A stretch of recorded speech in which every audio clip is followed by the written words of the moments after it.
now we're live. Hey guys, welcome.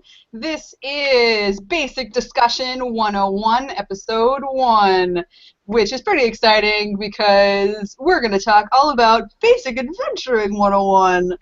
Today I have several of my fellow cast members, as well as our lovely caterer/cook lady. So we're going to get started by allowing each of us to introduce ourselves, and we're going to let's start with Blair. Hey everyone, my name is Blair Beveridge. I play the Goblin Shaman on the show, and I'm pleased to meet all of you here in this medium. Taversia. Yeah, thank you for doing that. That was good. Taversia? Taversia, your turn. Hi, my name is Taversia. I play Skuld. I am not in it yet, but I will be. Yeah, in the next episode that gets released. Next episode the one that was like totally delayed. I didn't cry too much, just a little bit. I'm so anxious. I'll let you see it before the masses. Maybe help you out a little bit with your anxiety there. But, cool. Julianna. Hey guys, I'm Julianna Heiby. I was the caterer, and the walking through the background gypsy person in our last episode was me too. They let me be on the camera a little bit. That was exciting. So. Eric, take it away. I'm Brian. I play Eric in real life, and help out with some camera work and just anything else I can on set. Oh, okay. Yeah. I had a moment of panic where I thought I called him by his character name. Eric's kind of quiet, so sometimes he blends. Yeah, so Eric, who plays Brian, or Brian, who plays Eric. Oh God, the characters. Oh Look God. what happened. What you did. Reality has combined. All the other actors, have two different roles, so they get to be confusing in that way. I had to be confusing in my own way. Good. That's legit. Although, I mean, technically, as the game master, you're really like all the things. I am everything, especially like the trees and bushes and buildings. That's all me. I think True so. Story. Yeah. True story. Yeah. Those parts you don't see, guys, are when we get out of game and he's actually like posing as trees and stuff. We didn't show all of it because we thought it was boring, but maybe we need to. I don't know. Season 2. Yeah. Well, speaking of our episodes and things, we're actually going to start each of these episodes of the Basic Discussion 101 is going to be focusing on either one episode or like a small chunk of our episodes that are currently out that you've already seen. So today we're going to be talking about episode 2 and episode 3. And if you haven't seen them yet and you are tuning in later on and want to go like watch them, check out right here. There's like this little info button thing. Press it, and all of our cards will come down. So you can check those out. You can watch episode 2 and 3 right there. And you can also check out the other cards we've got listed, including some polls that we would love your feedback on. And they're actually some of our trivia questions that we'll be asking later, so you can see how you compare to everybody here when I ask them the trivia questions, which is something we're going to be doing later. But so let's talk about episode 2 first. Episode 2, we find Karen and the Foxdales again, and picking up where we left off in the pilot. Things happen. People argue. And there's some tracking, and then goblins, and then big fight. So that's the whole episode. All right, cool. But what you guys? What were your roles in episode 2? I think it was just Eric who was in it besides me. So, Right. yeah.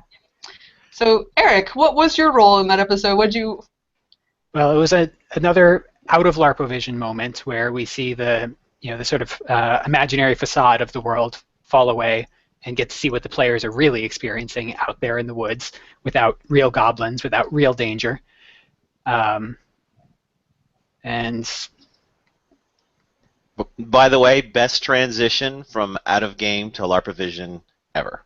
Oh Yep. my gosh, yeah. When we were editing that episode, which I was the editor for it, Maddie and I were switching between them depending on what episode, and I got that one. And out of all of the switches that we had happen between like the out of LARPovision, which is what we call it, and the LARPovision, the one where Brad, who plays Tony/Ranger, when he's talking to Brian, and it says like, "Great, let's get cracking," and then he turns his head back into like the next shot, and he's just like so serious and like completely like with it. It's like, Echo, it's good to have an apprentice. And it was just so good. Oh man, so much. But so episode 2 also required a lot of, like, we had a big fight scene, and we had, let's see, there was a lot of different like scene locations, so we had to do, like, a lot of it got shot out of order throughout the whole week. You see my hair change completely from scene to scene because of that. But the fight scene, so at the end, Rob and Maria, our fight coordinators, our choreographers, and they have a company called Plays with Swords, and so they choreographed the whole thing. Adam Caudill was our fight director. He, actually directing and everything with the cameras. Were any of you guys there besides me watching? I was actually not watching it because I went down really fast. I basically turn around, get my sword out, and then I have to fall down. I was trying to fix the Wi-Fi at that time. That's right. Yeah. That was such an ongoing saga. It was pretty crazy. Without getting too deep into it, we had a couple of big issues. We had a lot of people that needed internet access. Mainly, we had to track the weather. We did a lot of outdoor shooting, and we had some people had some projects to do. But the internet connection wasn't very good, and the name of the internet connection, the SSID, for those in the know, was quite vulgar. That's right. So I forgot. So that's how I spent my first day talking to telecoms in the U.S. For those who may not know, I'm Canadian, and so this was a new experience for me getting into it. And I had to actually call Eric to verify what the default password for the router was. I remember that, just because we didn't have access to the internet in order to figure out what that was, and it ended up working out in the long run. But yeah, my first day I was basically doing my day job. Yeah, you're welcome. Yeah, because that was something we filmed really early on, and like the whole filming schedule was all of our fight scenes we did really early because we wanted to. First of all, Adam could only show up like a certain few days, and then we also, from experience in the pilot, realized that fights are super hard. Okay. And we need a lot of time to do them. So let's do them first, and then with all the extra time, we'll do all the other things. So I think who was helping us with grip and stuff? Tav might have been, Mo might have been, because a lot of the actors were also doing crew stuff, like just kind of filling in. What's grip again? Mostly like grabbing things and doing things. I don't know, like literally it sounds like what it sounds like, right? Where it's like... I grabbed so many things, though. Yeah, you did. Well, like, it sounds awful, but... moving things. Yep, And, I did a bit of that. yeah, I remember we have quite a few where you were doing the clackboard. That's my favorite. Yay, the clackboard. Yeah, those were good. There's lots of the. Oh man, when we go through the behind the scenes like footage stuff, and we finally get the blooper reel and everything, most of it's going to be people doing weird things behind the clackboard. I was so envious. I think I only got one shot at the clackboard, but it was some of the best jokes of the whole week. Because everyone would write weird things on it, and like as an actor, you don't get to see any of it. So it was like inside jokes for the crew the entire time. Like it's not until after you're looking at the footage you're like, oh, it's like an ongoing storyboard that they did on for 50 takes. Because Liz would do doodles. Liz did a lot of that. But let's see. Anything else for episode 2? Anything else in episode 2 you guys want to talk about? But I know we have more to talk about in episode 3. But fight scene. I also want to point out some things as I was watching it again, and when I was editing it, I noticed this. It was really fun. Ranger, when he's in the fight, we wanted to create a fight scene first of all that would highlight Ranger and Umbra, because in the pilot, Umbra trips and does nothing. Literally, like, just is out of the fight, and Ranger's like, "Oh, my fallen comrade, let me stop and help you." So he does nothing either. So that's part of why we made Tasha and Wiyum and Karen. They all went down pretty quick. Karen's a newbie, so like whatever, sleep spell, poof, gone. But so we wanted to do something really cool with the two of them. So with Rob and Maria did a really good job like making that work, because Umbra got to do her cool spinny like rogue moves with all of her like her dual wielding rapier and dagger, and then the stuff with Ranger got to show off like his cool archery, right? Well, the part where he first of all he grabbed Maria is one of the goblins. She's the one that he flips over his shoulder, and as she's like rolling, he goes and he pulls out an arrow, right? It's not just one arrow, it's 2 freaking arrows that he pulls flawlessly out of his quiver and knocks them both without missing a beat. It was some major Legolas shit right there. It was really I epic. missed that. I actually didn't notice it till you pointed it out, because it was so seamless. You just don't even think that he had knocked 2. Well, and Right? if I remember correctly, like he wasn't intending to. It was accidental, if I remember correctly, and he just went with it, and it looked great. Yes, he did. It was an accident, but Brad's like a pro, man. Like he does a ton of stage combat stuff. So honestly, out of any of the cast, he's the one that like we can show off in like his fighting moves more than anyone. It was that to me was like the most impressive thing. My favorite scene is the "What's a Foxtail" scene, personally. Because I remember when we were sent the script on reading through it, and they're like, they keep mentioning foxtails. What are foxtails? Because I had no idea. It's not really brought up in the pilot much. It's if at all. not at all. Yeah. Not Yeah, once. So I remember, even when I remember seeing the scene, because I didn't see you guys filming this, I'm like, if I was Karen, I'd be asking, "What's a foxtail?" And then it was like, boom, it was the very next words out of your mouth, and I was like, yes, perfect. It was Oh good. man, Liz's writing always impresses me. Like her comedic timing is perfect. Oh man. Okay, so that's your favorite moment from episode 2. Eric, what's your favorite?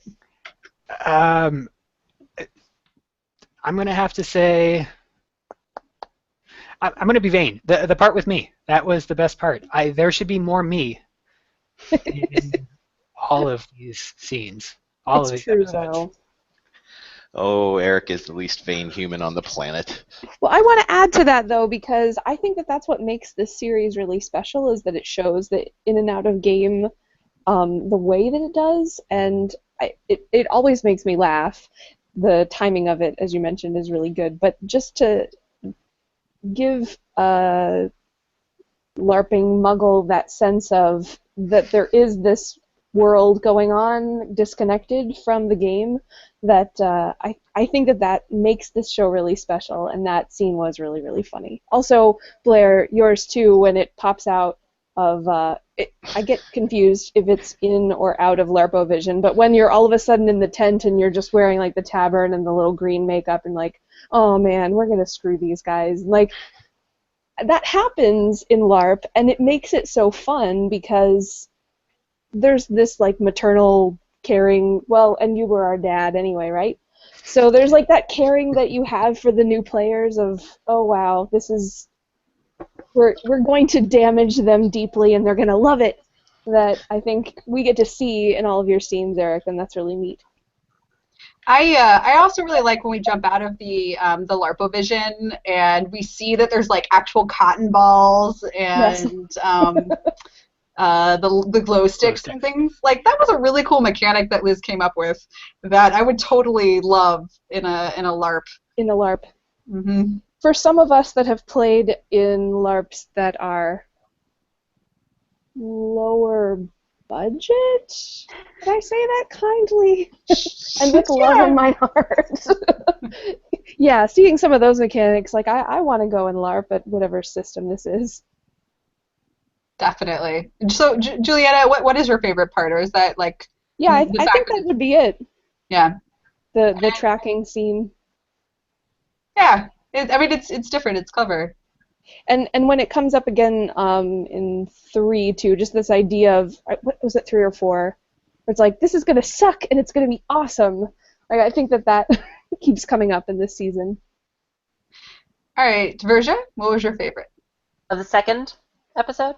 Yeah, it's episode 2. We'll get to episode 3 just momentarily. Okay, so I loved everything in episode 2. It'd be very, very difficult for me to pick out like one key moment, but one thing that I particularly appreciated was the way it opened, where everyone's arguing in a big disarray, and a lot of that was completely improvisational. So it flowed very seamlessly. So I really like those moments that are just consistently throughout the series where we get to improv, we get to do things like that, and that translated very, very well in the first scene, I thought. I like the improv side of that as well, because I kept watching that over and over again, because I was like, okay, this time I'm going to listen to AJ, okay, this time I'm going to listen to Chloe, this time I'm going to listen to Saker, and it took me having to listen to them individually in order to get it. I'm like, that was really well done by the 3 of them. Yeah. Yeah, there's actually a lot in those conversations that talk about like their characters that like the actors have like decided. Like, it wasn't like Liz being like, this is what your character says, which is like the beauty of improv. So, and the fact that we become like friends at this point, that it was much easier, obviously, to do that with each other. Little side note too, as I'm looking at the video, it's got over 2,000 views. 2003, as I speak. Yeah, 2004 views. Oh, sweet! We just hit 2K on it. Yay! That's awesome. Yay, guys! All right. So that's episode 2. Let's talk about episode 3. Let's. Blair, why don't you tell us what happens in episode 3? Episode 3, Echo wakes up in the Goblin Shaman's tent. She has a long conversation with him. A deal is struck. The Foxdales rush in thinking they're saving her, but really aren't. And I get called Boogerface.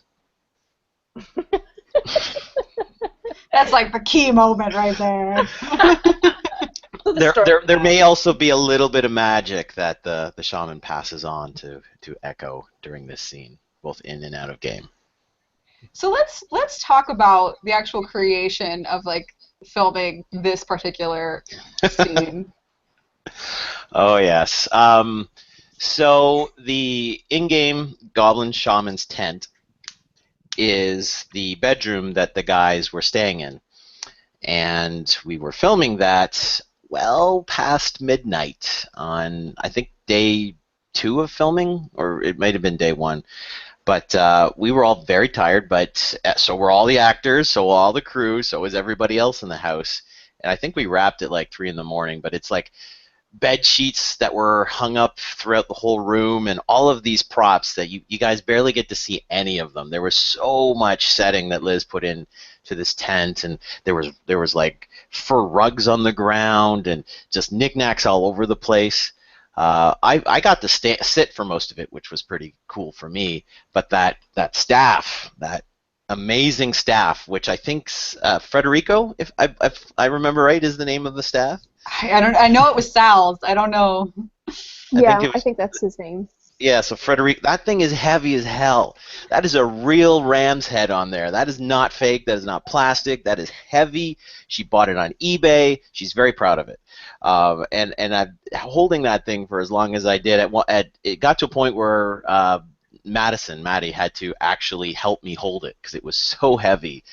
But yeah, that was a pretty cool scene. We shot it obviously in 2 different directions, and it was warm. It was very warm in there, and yeah, let me tell you how warm it was.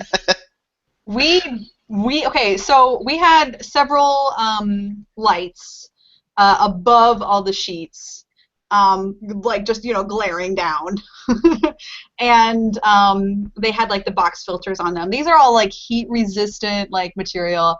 It got so hot in there that we ended up burning through one of them, and it was like melted and all this like stuff. So that was like, that tells you just how hot this room was. And it's 3 in the morning, and we'd all been up since like 6, and my makeup was melting almost literally right off my face constantly. I mean, you hear in one of the end blurbs, I believe it's at the end of 3, where Madison's like basically saying, yeah, Blair needs another touch up. The makeup was incredible, and I got to give full credit to Tallcat on that one. She was our makeup artist, and I sat in the chair, and she threw the prosthetics on me and did the airbrush paint. I think I got touched up 4 or 5 times throughout the course of the day. But you hear these stories about these actors having to sit in makeup for 3-4 hours every morning. You don't believe it until you really go through it. I had a nose and I had ears, and the rest was just kind of sprayed on makeup. Where these Hobbit guys, what are they, 5-6 hours every morning? I believe it now. I completely believe it now that I've been through the whole process. How long was it It was pretty to cool. get your nose and the ears? How long was that? That was probably about the hour and a half of the initial setup. Once the prosthetics were in place, then the rest of it wasn't so bad. It was just a matter of making it look as good as it possibly can. You could see it on the palms of my hands as I'm flipping them around, because I apparently am a hand actor. That my hands are completely devoid of of makeup, because I just could not keep it on the palms of my hands. It was just too hot. Yeah, that was tough.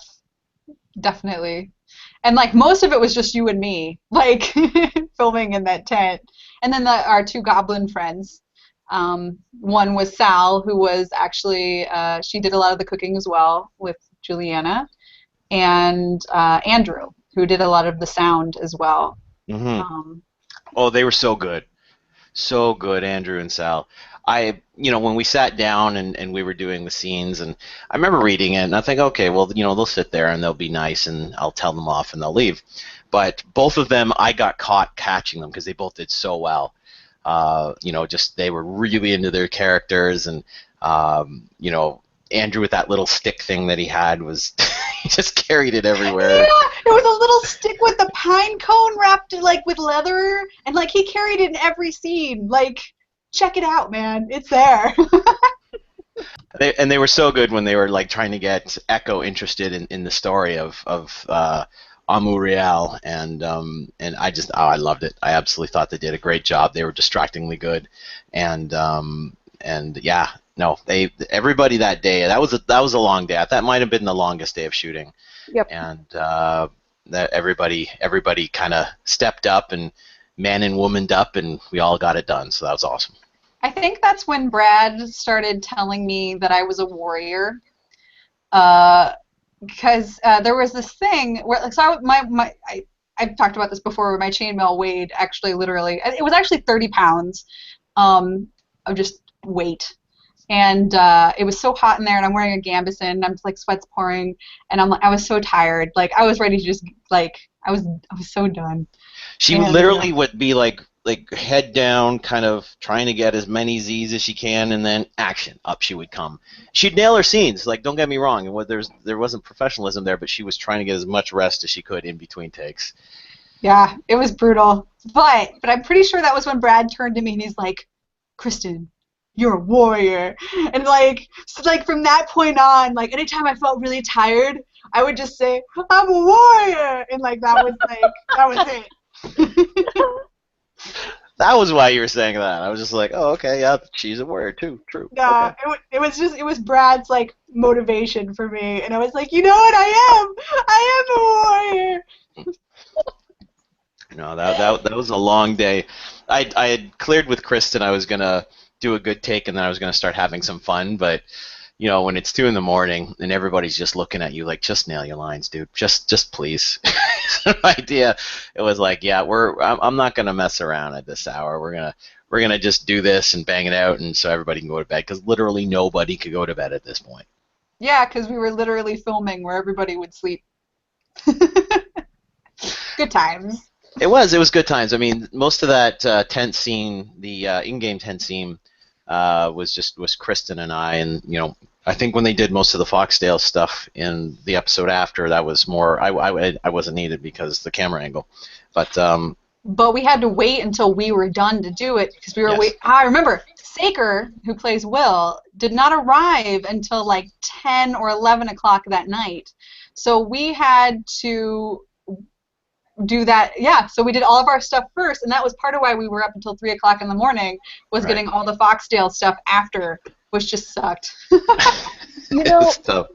you mentioned about how no one could go to sleep, but what you didn't mention is that neither could anyone make any noise in the entire house. That's true. That is so Yeah. true. Because that was right at the top of the stairs where that was filmed, and so like every single noise, like the floors in the cottage were all wood, and it was gorgeous, but any step made a creak, and if you dropped a pen, it came up on the on the microphone. We had to turn the air conditioning off. The air conditioning Yeah, had to that's go off. The probably why it dishwasher got so couldn't hot. run. The washing machine couldn't run. That's true. The That's bread right. machine couldn't run. These Yeah, are very all those important things. functions. It's true. Oh man. Yeah, so maybe we'll plan that better next time. I don't know.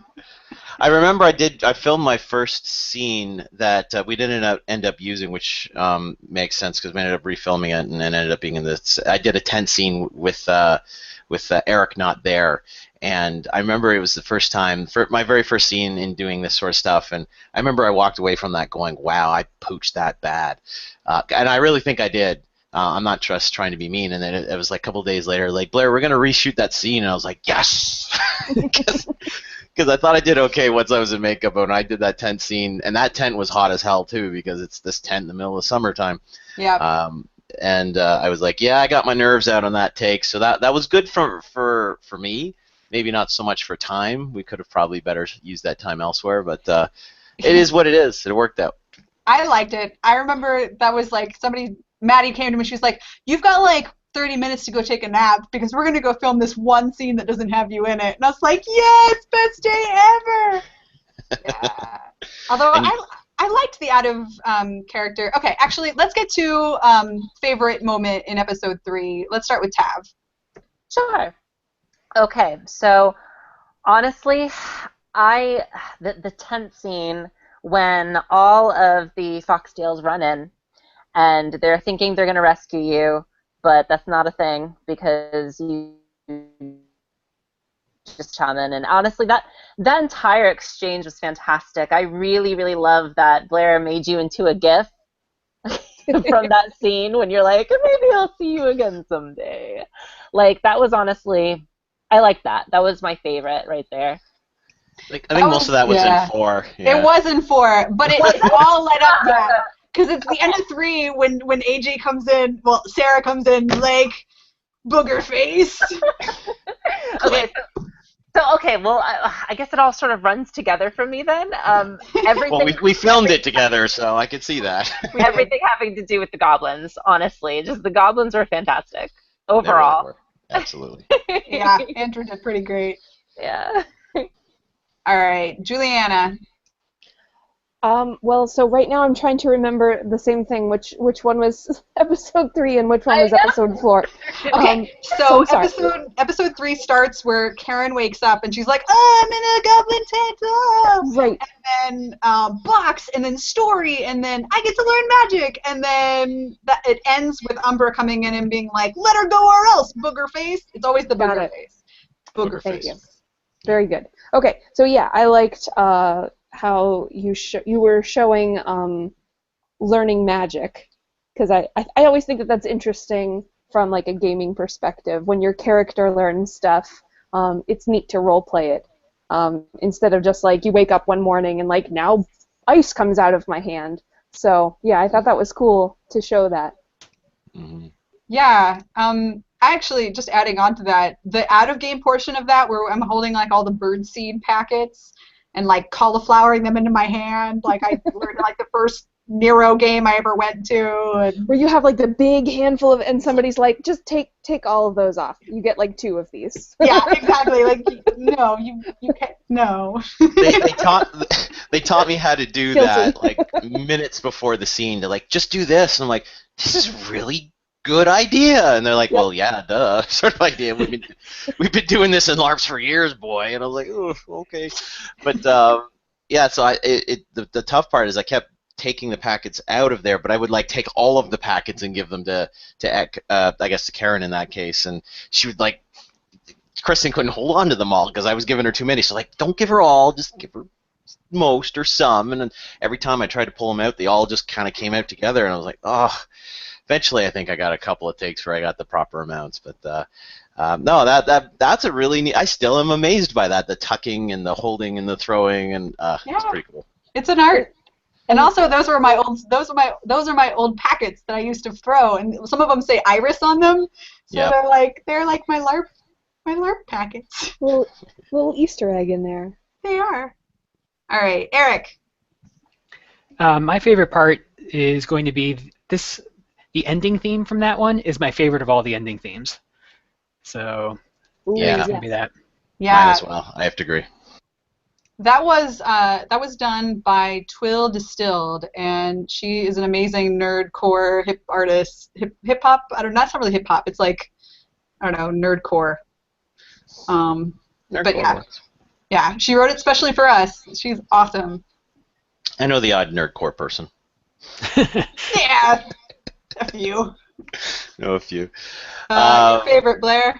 I think when I was in makeup and broke character and said, "Do you want my help or not?" Because everybody who doesn't know me from the geeky worlds, if you know that we're watching this, they're like, "We didn't believe it was you until you kind of used your actual voice."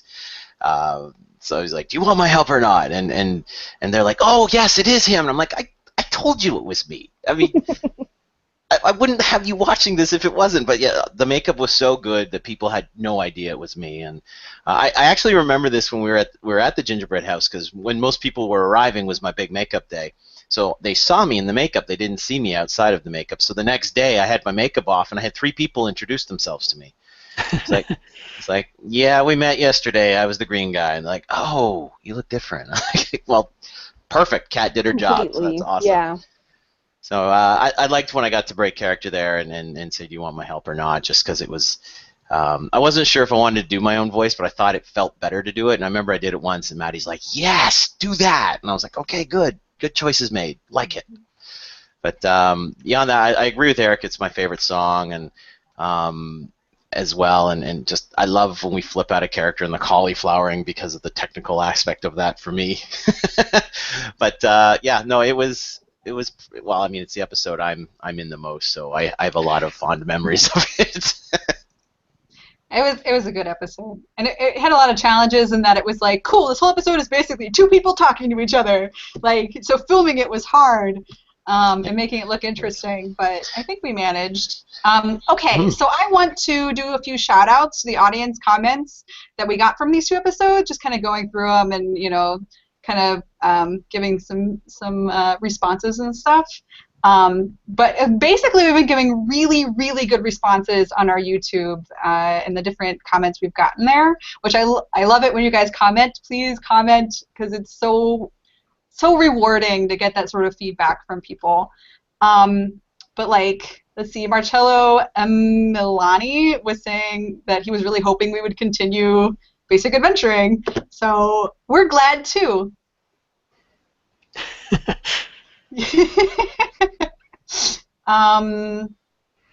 Let's see. If any of you guys have it up too, you can comment on any of them. I just happen to have it already ready, but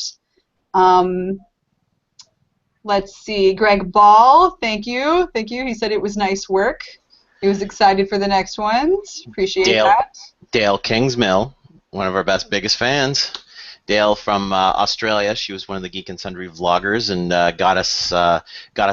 Basically, she loves the show unabashedly, and she put it in one of her recent vlogs herself and pushed her audience towards the show. So thank you very much, Dale, for doing that, and Yes. every little bit helps. Yes, thank you so much. Zoe Grandinetti said, been waiting on this for literally years, OMG. Yep, you're right, but we're finally here, and thank you so much for being a part of us for so long. Like, that means a lot that you stuck around and we're waiting and that excited after the pilot, so thank you. High five, for serious. That was my digital high five. Do it if you're watching. You can, there. Thank you. I didn't want to leave you hanging.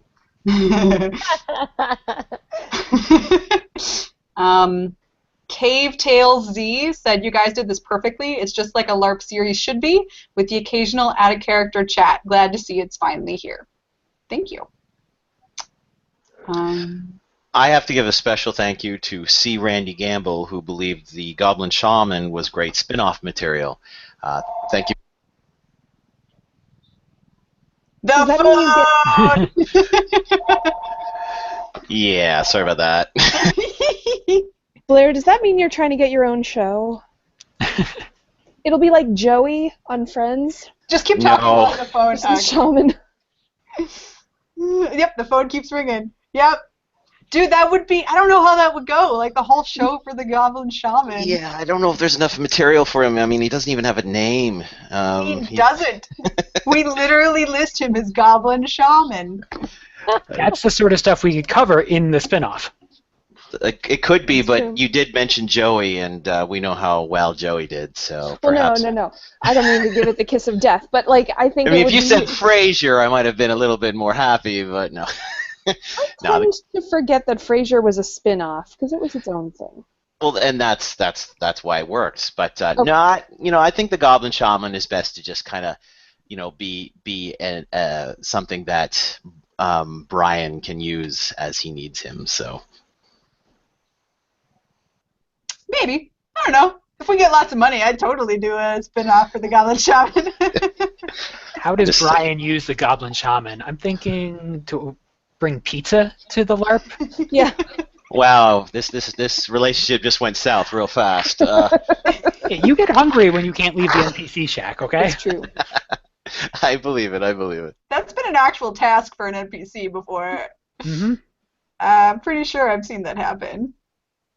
Oh my gosh. It's a hunting expedition. Yes. I do also love the broken mask that the Goblin Shaman gets to wear out of character. That mask, without a word of a lie, disintegrated as soon as we finished that scene. I tried to take it off my face, and that crack that you guys see is just that's it.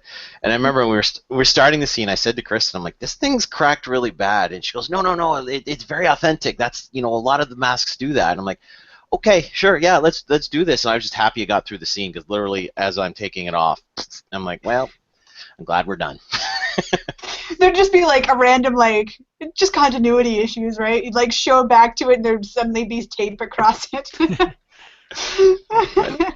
I would say most NPC costumes are like janky AF Yeah. all the time. So it works. Totally. Okay, so other comment. Daniel M. Can't attack a goblin, not even in self-defense, huh? Kids Best today. deal ever. Best deal ever. That's never Yes. gonna bite her in the butt ever. No. Kids today have it easy. At least you can't have an insane godlike entity careening around your noggin every time you try to cast evocation magic. That sounds awful. But yeah, I don't know. It won't come back. It'd be fine. I've made a few deals in my life. That one may be the best. And she didn't even question it. Yeah, didn't she's talk like, to the okay. lawyer. Didn't talk to any of the other Foxdales. Like, yeah, I like this deal. Let's do this. And then you didn't even need to do it. That's the worst part. Yeah. Yeah, because then my friends will come in. They're like, ugh. Whoops. No, Oh well. I made a deal. And if she breaks it, she dies 1,000 deaths. Oh, see, this is something we cut it down obviously for timing reasons, but when Kristin and I were originally filming this, I talked to her. I'm like, just keep rambling, just don't stop. And whenever I see that you're out of things, then I'll cut you off. But after a couple of takes doing that, Maddie's like, we're not doing that anymore. Cut her off after like 2 sentences, please. I'm like, okay. Yeah. Echo's all about trying to figure things out, puzzling. All right, so thank you guys for all the comments again. Please comment on our other videos. We love them, and we'll always respond. So thanks. Before we move on, if you don't mind me, there's one comment by NetWolf. It says, as someone who does not LARP and thinking that this web series may be a good way to learn about the LARPing culture, I found the break in and out of character to explain the game mechanics well done without hindering the story. I mean, that's a big thing that we're trying to do here. I personally am not a LARPer yet. I'll put yet there. They got me playing Dungeons and Dragons this last weekend, so they're getting there. But I thank you very much for that, because I think that's really the point of this show, and that means that we're doing what we're doing right. So thank you very much for that, NetWolf. Yes, thanks so much. And let us know if you end up LARPing, and send us the picture of your first character. That'd be really cool. So, okay, so trivia time, which is very exciting. Okay, let me find this. I made the list. All right, so again, if you go to our cards, you will see 3 questions there, audience members. So we're going to go not quite in order, but first trivia question. Who directed the fight scenes in BA 101? Was it Kristin Brumley? That's A. B. Was it Elizabeth Stong? C. Was it Madison Jack Macklin? Was it D. Adam Caudill? Or was it E. Julianna Heiby? Why don't you guys raise your hand if it was A? No, nobody? Okay. Elizabeth Stong? Anyone for B? No? No? Okay. Madison Jack Macklin? No? No? All right, how about Adam Caudill? Anyone gonna raise their hand for that one? Oh, okay. Oh, that was, wait.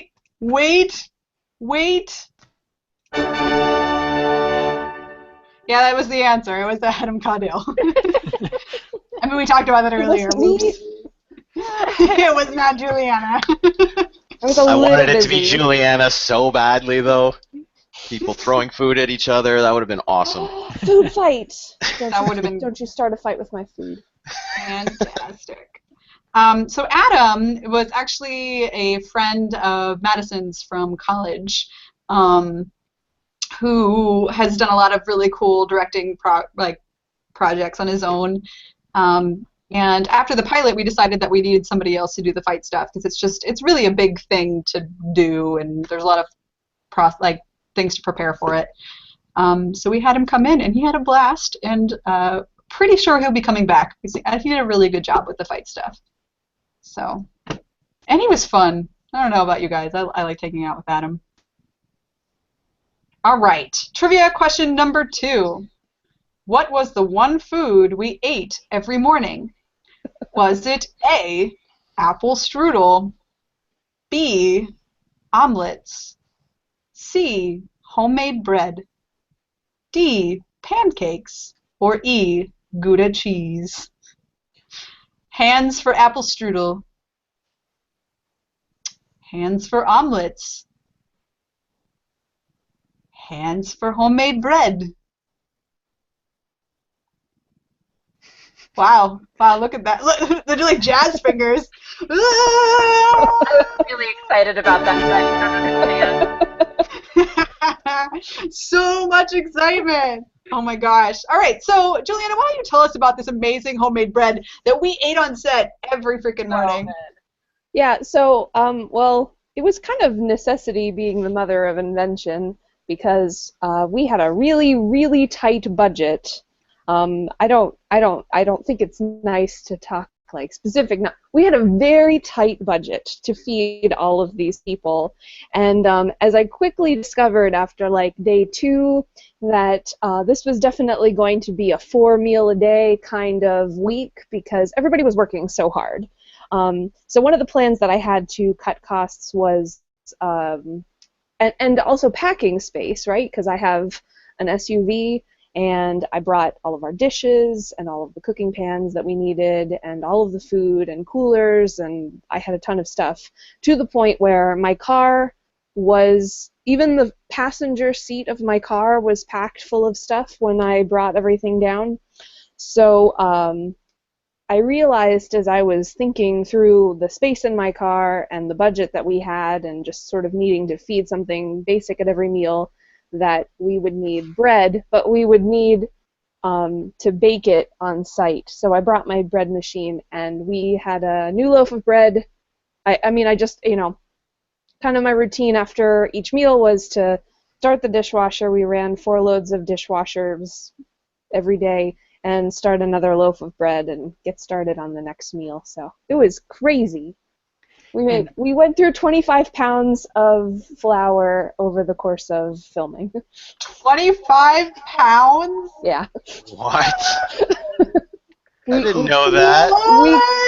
We cleared a whole Sam's Club size 25-pound bag of flour. Wow. Well, that explains my weight gain. Yeah. Sorry. Wow. Let's see, the other stats. I think we went through, let me see, 12 dozen eggs and, or more, something like 8 pounds of bacon and sausage each, 8 chickens, 10 pounds of ground beef.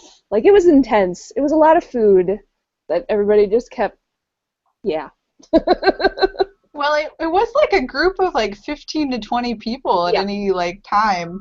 Yep. 20 people, 19 people for 9 days. That makes sense. It was an intense experience. And thankfully you had an assistant. Yes. Sal was amazing.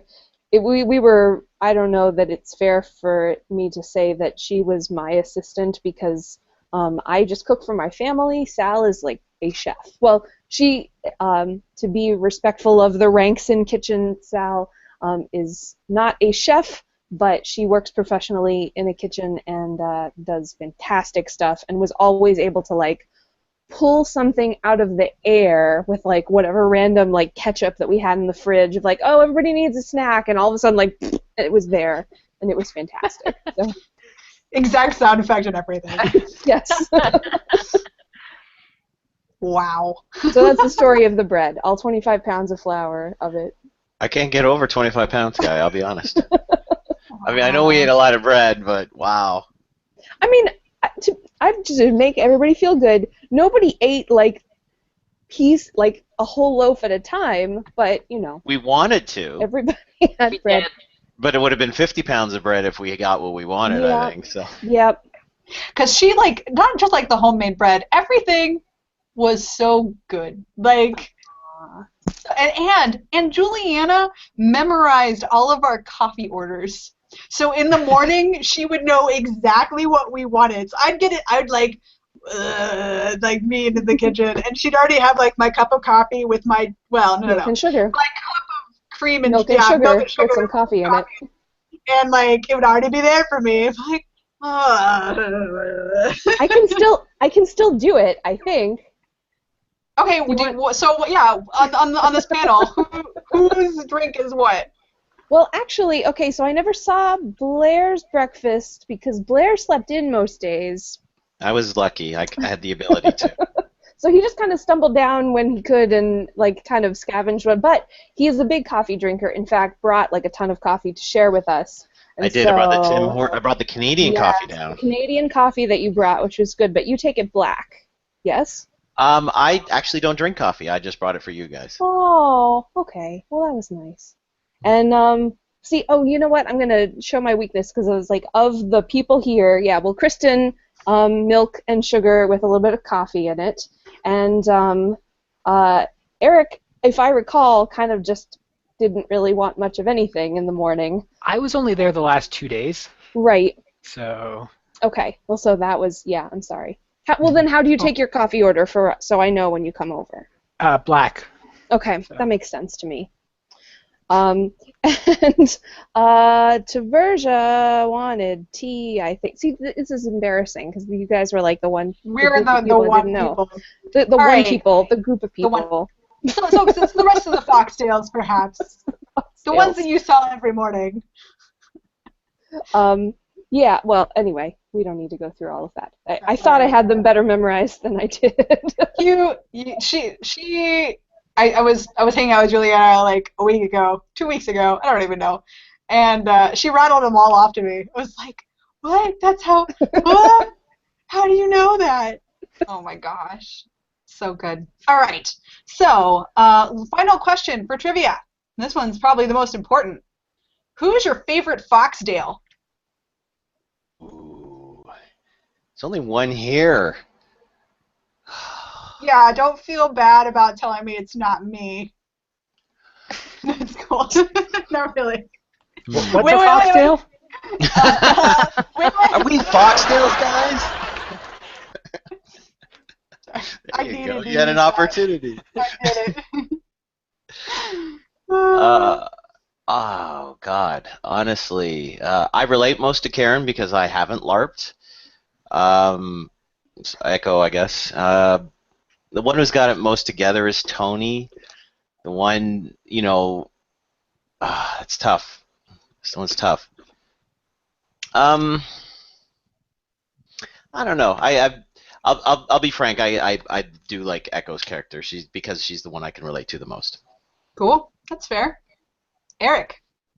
I'm gonna go with Wiyum because he is by far the most earnest, and it doesn't work out well for him being that earnest, but it's enjoyable to watch. Mm-hmm. Yeah, I like it when he says the wrong thing. When does he say the right thing? There's probably a time. I don't know. It might happen sometime. Season 2. It'll happen in Season 2. It'll be we'll have an episode specifically called the time William said something right. But he's got his theme song now, and in the theme song...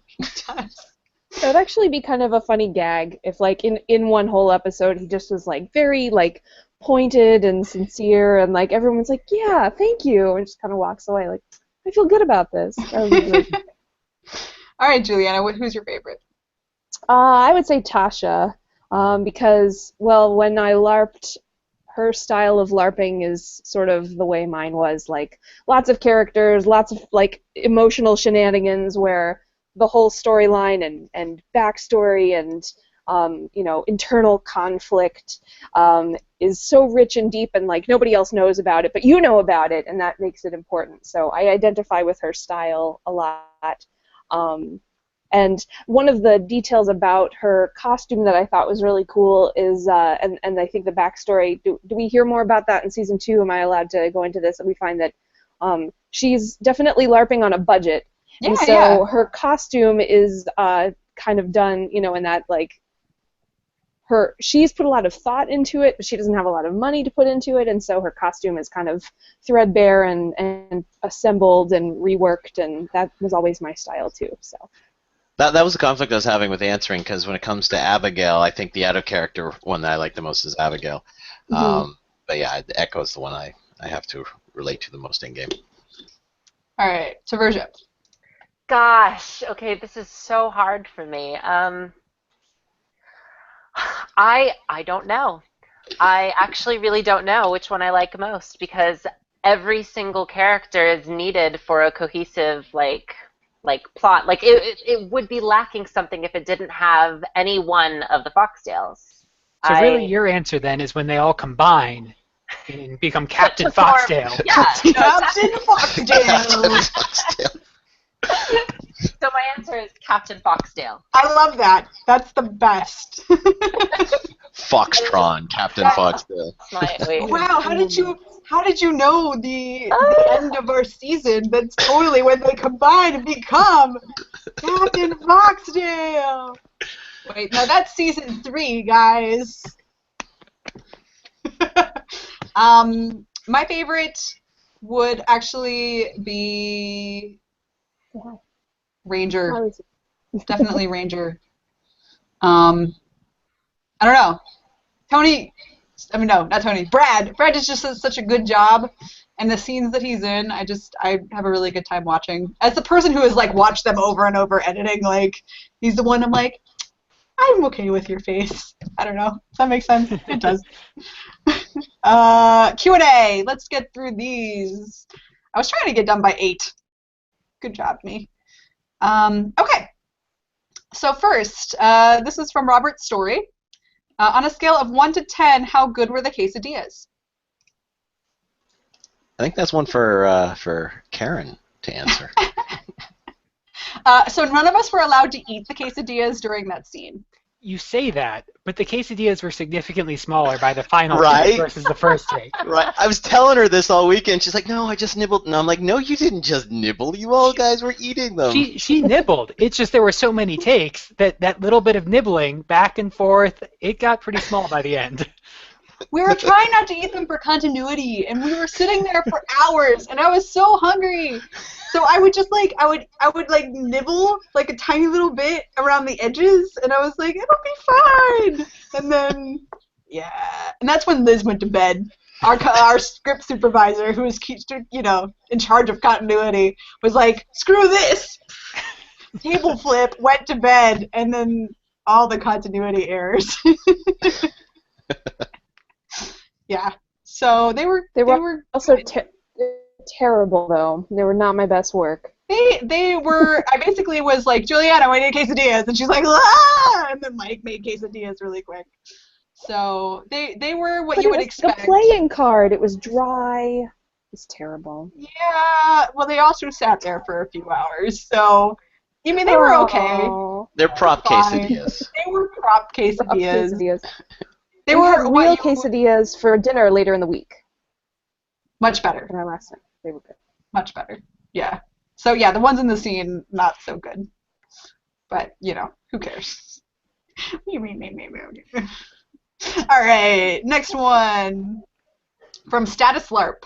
Which scene was the most fun to shoot and which the hardest? So let's just keep it to episode 2 and 3, because otherwise it's kind of a lot. So what was the most fun to shoot? That makes it easier for you, Blair, because it's like basically your only. I have one scene, and it's a big one. I'll go with the one big scene I was in. Now, if I were to break it down to my most favorite part of that scene was, or the most fun to shoot, they're all just merging in. It's one big happy thing for me, which was the hardest. The whole same scene. I'm kind of a default answer on this one.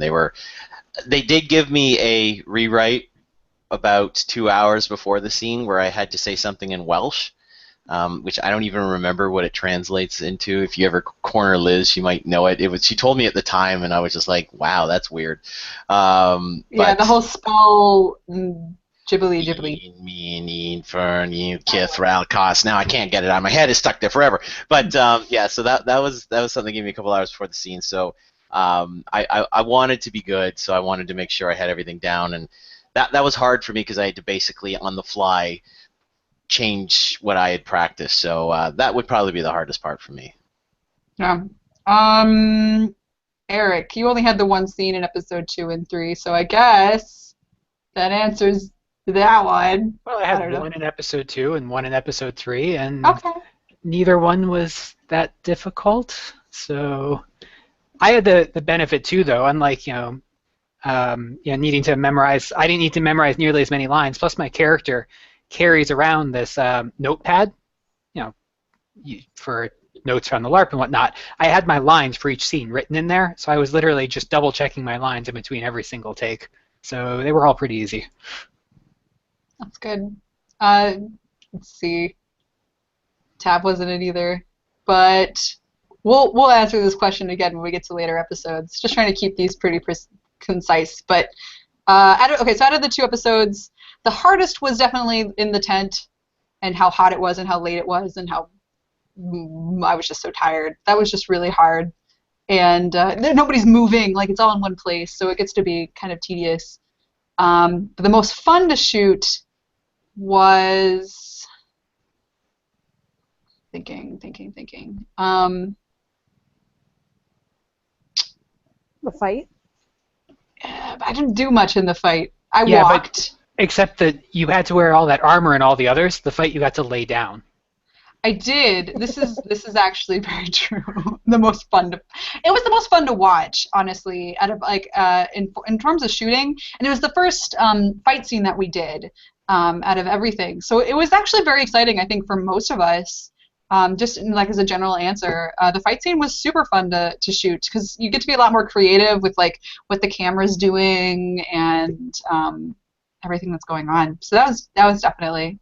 And getting to watch Maria get flipped over somebody's shoulder 3 or 4 times, and yeah, good times. Okay.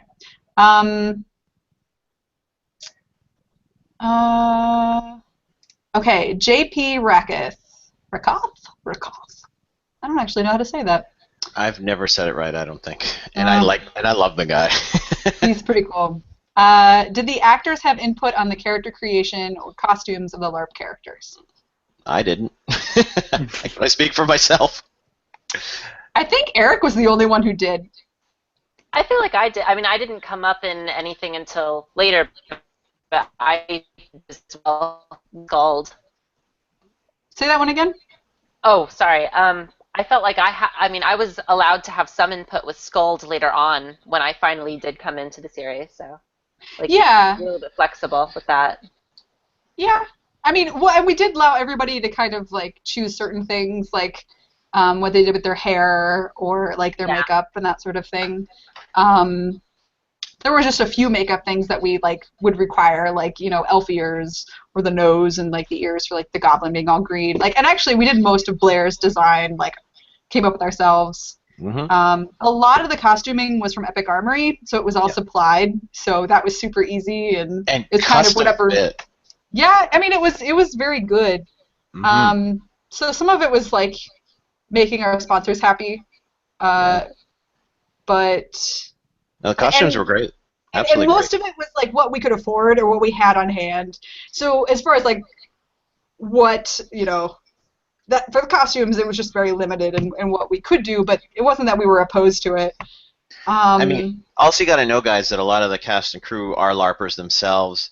I mean, Kat brought a lot of stuff, props and makeup and whatnot. So the amount of stuff we actually had to draw from, just from everybody's tickle trunk, if you will, was incredible. It was absolutely awesome. And I don't think we were wanting anything. Canadian thing that you just said? Yeah, what's a tickle trunk? I guess it is. We had a guy up here called Mr. Dress Up, and he had this trunk called the tickle trunk, and that's where he put all of his costuming. And I'm Canadian, okay? I know. We learned something new. I am not getting in a van with you.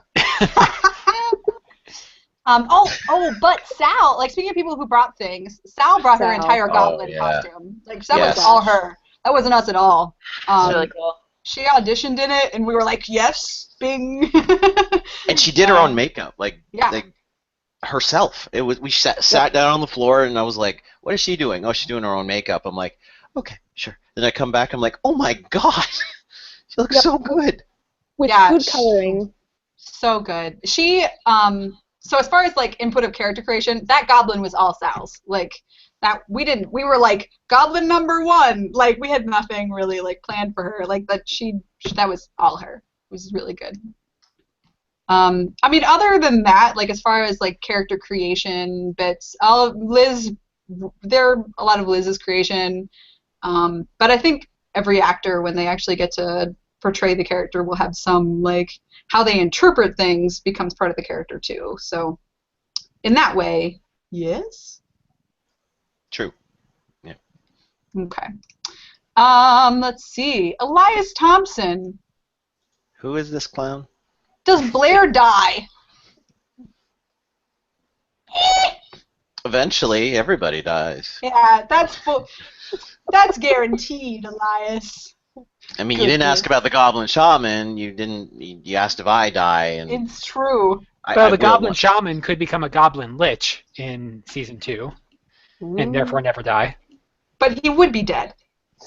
Undead. On the technicalities. But yes, Blair Beveridge at one point will die. Yes. There you go, Elias. Now you know. Oh my goodness. Status LARP. How many days did you shoot? Was it 10? 9? 9 or 10? It was 9. Nine. 9. Yeah. Okay. 9 days. Plus With a single pickup. hours. Well, yeah, with a single pickup shot, like a year later. Yeah. I found this out on the weekend. I had no idea. We, like 2 weeks ago, did a pickup shot because as we were editing for episode 7, I realized, oh God, guys, we need something still. And it was just with Karen, and that was fine. And Eric was there, and Liz, and we got it done. Then we went out to Chipotle after. It was good. Mm-hmm. Oh, man. Elias Thompson will like that answer. But yeah, I think he will. There was no breakfast bread that day, so... Yeah, it wasn't I the wasn't same. invited. Oh. Oh, wait, is there a sound for that one? I don't.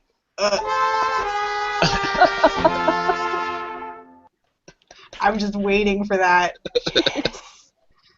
Oh, okay. Another from JP. How deep and detailed did you go with the creation of the LARP for the show? Story, background, world building, etc. I wish Liz was here because she'd be a really good one to answer this question. So, me?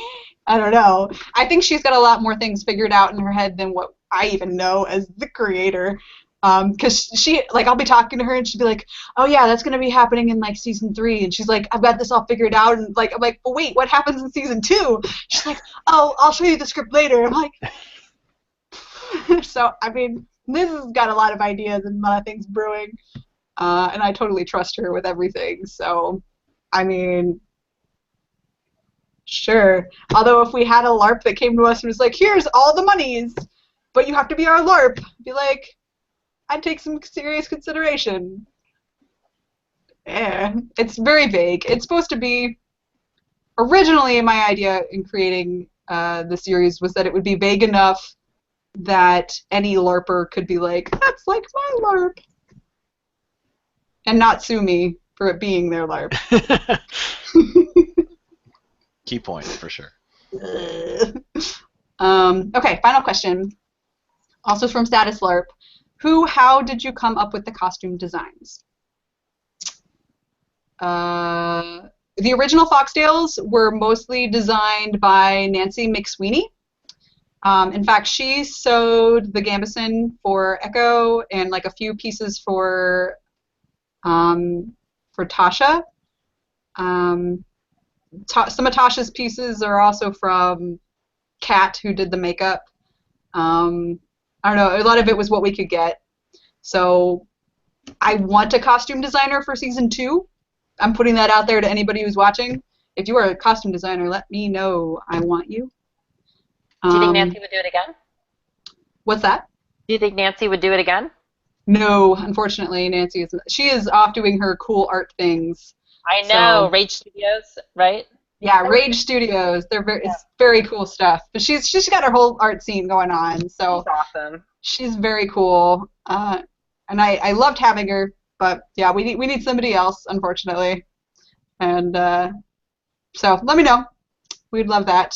And then again, a lot of our costumes just came from Epic Armory, so that was designed by the folks in Denmark, who I also love and are great. So I think you should mention how by the end of shooting that many of the costume pieces were kind of hanging together by threads. Not just the goblin mask, but Will's pants, mostly duct tape. This was not an Epic Armory bit. Like, Yes. this was stuff that was donated to us from other LARPers that, you know, had already seen a lot of abuse. So Will, his beige pants, had already gotten, like, They're in more- the pilot, had gotten a rip down the seam of, like, the inside. And I think we had to, how many times did we had to sew that back together? Exactly. A lot. And always, like, right before filming started. Like, oh no, pants! They just were too small for him, I think. And we were like, sorry, wear them. It's all you have. I think it would be very Will, though, to one scene have like just his boxers on and just forget that he isn't wearing pants. No, we would just figure that his pants would rip in the middle of like a fight scene or something. Like, be like out fighting, and then all you hear is rip, and then Will like blundering, or you know, William like, ah! I don't know. I think that'd be hilarious. But he's like Saker so into his character, he can't break it, so you just keep going on with his pants around his ankles and. Saker would do it. I think I'll ask him. Like, Saker, how do you feel about fighting with your pants around your ankles? He would totally do it. We don't ask. We just put it in the script, and the actors do it. That's right. Oh man. Scripts have power. Oh. All right. Well, those are all the questions we got. Thank you I have guys one more for sending those. Oh.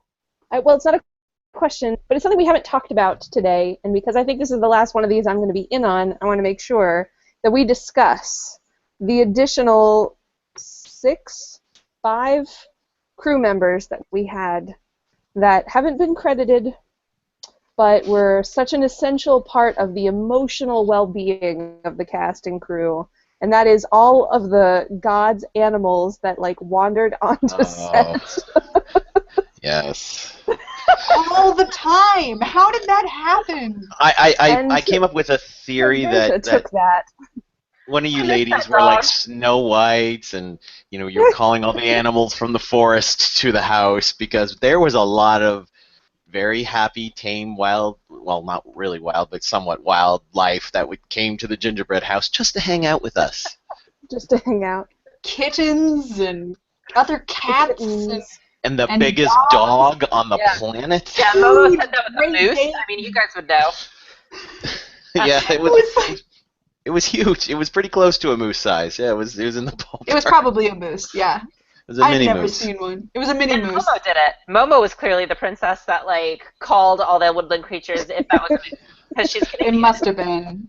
I don't know Oh who my it was, but I think one of you is Snow White, and that's my story, and I'm sticking to it.